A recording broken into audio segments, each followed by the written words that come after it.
my very first conference for Leadership 100 that I attended probably some 15 years ago. At the banquet on Saturday night of that banquet, I had the privilege of being with the other chairman, CEO of Dow Chemical, Bill Stocklopoulos. So here we are today, recognizing and having the honor of having Andrew here. Andrew Liveris has spent 35 years with Dow Chemical, which is a $54 billion corporation. He was born in Australia and has been chairman of the board since 2006. He was named as the greatest influential person in the global chemical market. I'm not going to go through all of the honors and things that he has received, because we just don't have enough time. But I will mention some that I think are very important. He sits on the board of IBM. He's vice chairman of the Business Council and vice chairman of the Business Roundtable. He's a member of the U.S. President's Export Council in the U.S.-India CEO Forum and the Peterson Institute of International Economics and the American-Australian Association. We are extremely privileged to have him and his wife join us this weekend, and I have it as a personal pleasure to introduce you as our guest speaker.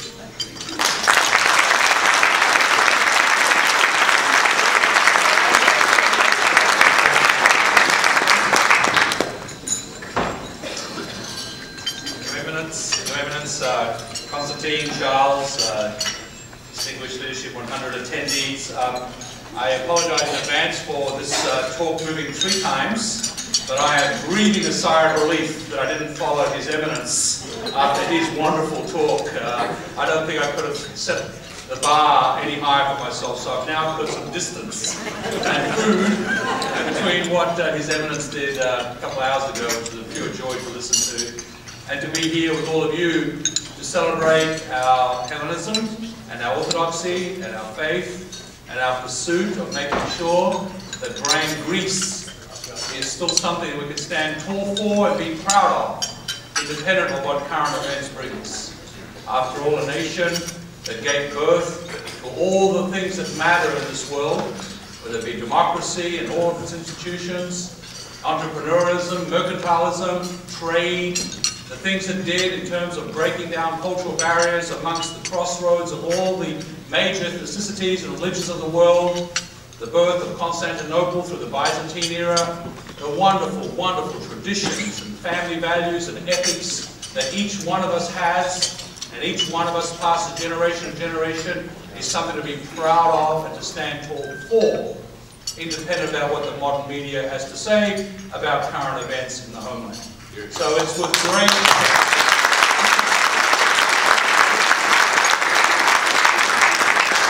honor to be here with you. I'll try not to, as the Eminence said, put you through too much of an endurance test on the talk part of my talk. I do have a talk which is along the lines of the current business paradigm. People like me see it. It's so nice to see so many people I recognize in the room. And so many people who I recognize, but because I think we have the same DNA, you all look like my relatives anyway. So even the strangers look familiar. So it's very unusual for me to have that opportunity, and I really appreciate that. And as you already have been told by Charles, I was not born on the banks of the Aegean or the shores of the Mediterranean. I was born on the shores of that great country of Australia.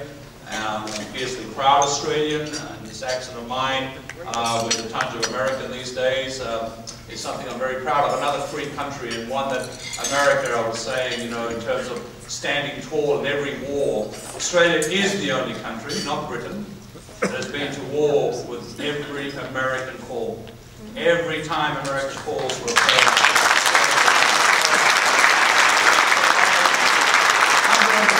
my life. My wonderful wife Paula, who graces me every day with her endurance of being with me and raising our three beautiful kids.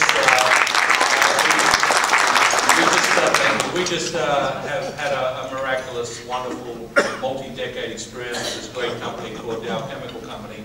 But you know, even though I was born 8,500 miles away from Greece, the Hellenic ideals of my grandparents and my parents, both of whom were born in the Dodecanese Islands, my mother in Rhodes, my father in Castellorizo, which is right there butting up against Turkey. I want you to know, it's still there, it's the most eastern. It sort of is the last kind of defense, if you want to call it that way, or offense, if you want to call it that way. But why? Why is these principles of illness important to me and to me as a person? Well, for the obvious. I stated already about Brian Greece. You know, the principles of democracy and freedom, a commitment to ethics, and a real belief to the value of every individual. Above all, I saw every threat, and certainly we as Greeks have had those, as an opportunity. I see a problem and I immediately think of a solution. I use instinct together with judgment, not one or the other. And I really bring all that together into the whole concept of leadership and the courage of leadership and what one has to do to affect and make great change and to have lasting impact on the generations that follow, knowing that we stand on the giants that preceded us. That's the importance of being Hellenic. It's the importance of being different and making an impact to the world. The impact is to do good, to make it very simple, to do good. Now, the paradigm of a CEO of a public company and CEOs of any companies, public or private, is to do well, to do financially well. So it's a difficult paradox for someone in my role to keep overcoming, how to do good and do financially well. And the paradigm of business in this modern century of ours, in this ever-connected world, is one that we simply just have to overcome the notion that everything is short-term, that everything is read in the media we believe, and that as a consequence of that, we can abdicate the notion of doing good for multi-generational reasons. Businessmen like myself, businessmen and women, do indeed have obligations to our owners and our board, and they can never ever go away. The bottom line means a great deal. But clearly, increasingly, it's a case that businesses, like the one I'm in, have to really address the paradigm of not just doing well financially, but to do good socially. And that's an interesting phrase, and one that I'm going to dwell on in my talk here. How do we do that? How do we actually bring, in my case, science-based solutions to the challenges of humankind? How do we do that? How do we solve tomorrow's challenges?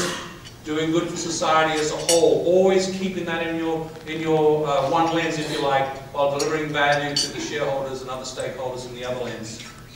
Well, let me just set up the stage for you a little bit to whet your appetite and hopefully not to press you too much before an afternoon of R&R and freedom and the great concert tonight. Consider this: the population just clicked over the 7 billion, and it's soon, in 2 or 3 decades, will be at 9 billion.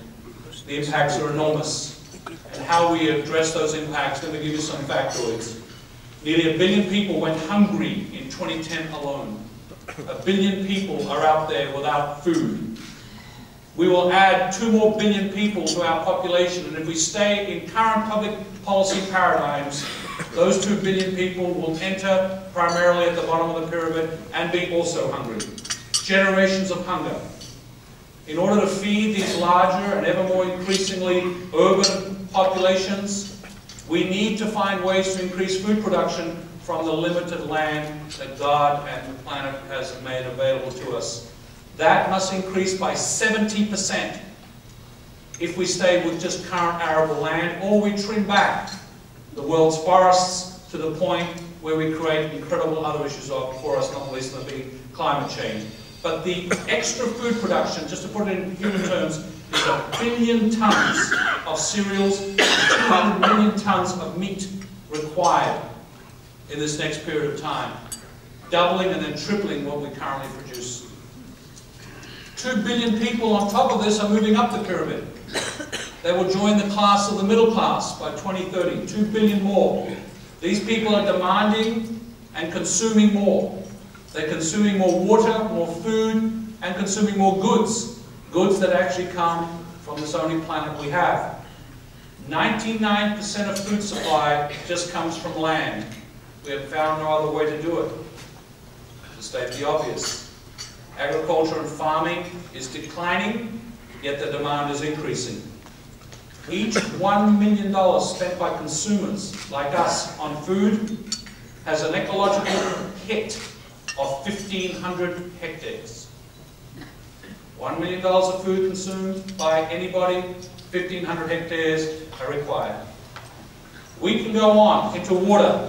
By 2025, nearly 3 billion people could be living in water-scarce or arid areas, not even addressing the impacts of climate change. More than 3.5 million people die every year from waterborne diseases.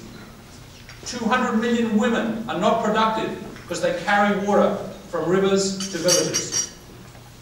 Energy. Energy consumption will grow as population grows, and we will need 80% more, and all of that from fossil fuels, because there's no alternative and governments are not spending on the alternatives. On current projections, there will be 1 billion people without access to electricity in 2030. Have you had enough? Do I put a case for change in front of us all? Do I address a need that should put every politician in office and take every politician out of office if they're not addressing the need? Now, we all know this. So what do we do? Well, the need for those intersections of business and government and NGOs and science has never been more needed than now, and in the next 20 or 30 years goes from optional to mandatory.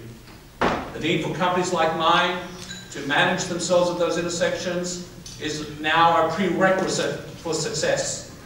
And just in case you don't know it, more and more our owners are becoming owners who understand these statistics and are asking for this.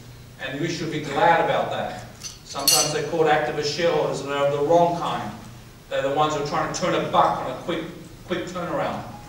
But that's not the type of shareholder that I'm addressing. I'm addressing the one who says, I get all this. What are you doing to earn your right? To earn your right to have long-term presence on this planet and the long-term cost of ownership. Not a lot, but it's beginning. It is possible to align your business interests with the public interest, to grow a company and at the same time to align itself with its impact to the world. It's possible. And I'm very proud to say that concept, that alignment, is something that we at DOW, maybe with the 2 Greeks that have come in succession, who understand the power of history, whatever it is, my predecessor and now myself, and actually his predecessor, Frank Popov, who you don't know, from Bulgaria. You see a trend here? Oh, there it is. We have got a company who is not well understood, and I'm trying to do something about that, but reputationally, and what we actually do, the scientists, the women and men of DOW every day, is working this intersection. It's not philanthropy. This has long ago left the concept of charity and philanthropy. And of course, that's a big part of our enterprise still. But it's a type of corporate social responsibility that I believe must be at the centerpiece of every role, led by the CEO, the board, and every line officer in those enterprises. It actually is to earn our right to have a position in society. That's the kind of leadership and the kind of ethics this new era demands. And it's the kind I want to spend a few more minutes talking to you about today. You know, for too long, many corporations fail to take into account the very basic idea that the private sector exists in this broader community, that we are granted certain rights and privileges, and that with them come obligations. These obligations extend beyond the financial to all of those who have a stake in the business. And starting in the late 80s, businesses began to recognize this, not just in the abstract, but actually moving it to a centerpiece of their culture. And the term, the triple bottom line, was born. The triple bottom line, the economic effect, the environmental effect, and the social effect.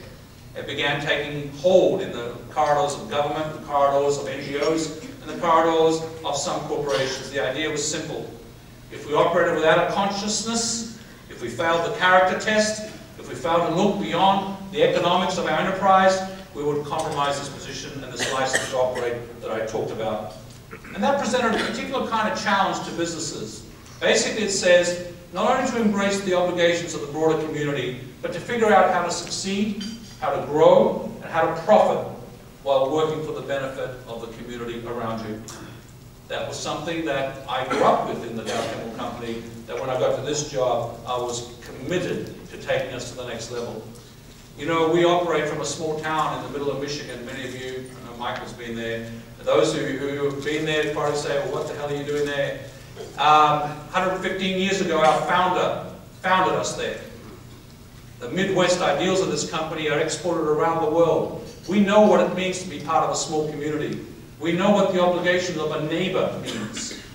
And we have 150 of those communities around the world, where our 900 factories are in partnership with the communities in which we operate. It's a mutually inclusive endeavor. We kind of get it. We get it that your neighbor has to be happy for you to be happy. Isn't that true in so many parts of life? So let me give you some examples, some real tangible examples. I talked about the challenges of humanity. One of our values at Dow is protecting our planet, along with respect for people and integrity. Protecting our planet. Energy efficiency. We use 850,000 barrels a day of oil equivalent as a company. Our footprint is huge in the energy world. We knew long ago that this was precious, that its impact to the world needed to be addressed.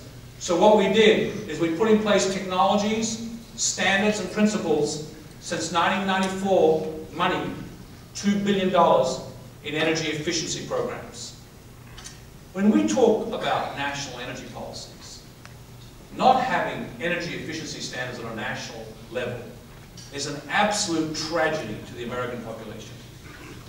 An absolute tragedy. To not have national building codes, like we have national automotive standards, and national codes around industry, loses so much BTUs just through pure inefficient use. The average American home built in the last 10 years has a 2-foot hole in it through cracks and gaps, mostly in the attic. Consider how much hot air, literally, or cold air, depending where you live, we're letting out. Enough to fill 2 Goodyear blimps every day. That is a travesty. The $2 billion since 1994 saved 1,700 trillion BTUs at Dow alone. 1,700 trillion BTUs. If the country did what we did, we would not import 1 barrel of oil. Not one. Just to put in place known technologies, known standards. We saved 90 million tons of carbon dioxide not emitted. 90 million tons. But we also returned to the shareholder $9 billion in energy costs avoided. There's the triple bottom line. There's how you can put win-win-win into place. Good for business, good for any business, but good for the community and good for humanity. Increasingly, we keep thinking of things as zero-sum games. The whole world of energy and its interdependency between efficiency, alternatives, and of course fossil fuels has a paradigm that can be solved all at once. It's a very simple policy. It's called all of the above. And don't pick winners and losers. At our company, we are doing all three. So there's an example of how you can bring corporate social responsibility together with the economics that your shareholder demands. Let me talk about something completely different. Let me talk about a partnership that we just announced with the Nature Conservancy. Too often, when we site anything, a house, a building, a factory, we consider what's around us for free. We don't price in the forest, the river, the land is priced but not around us. We don't price in what nature provides us. What is the price of nature? What is the avoided cost? What actually do we know about what we have on this planet and its value and its alternative value? Is it the price the electricity company charges us for power? Do you know what that light comes from? Is it coal? Is it natural gas? Is it solar?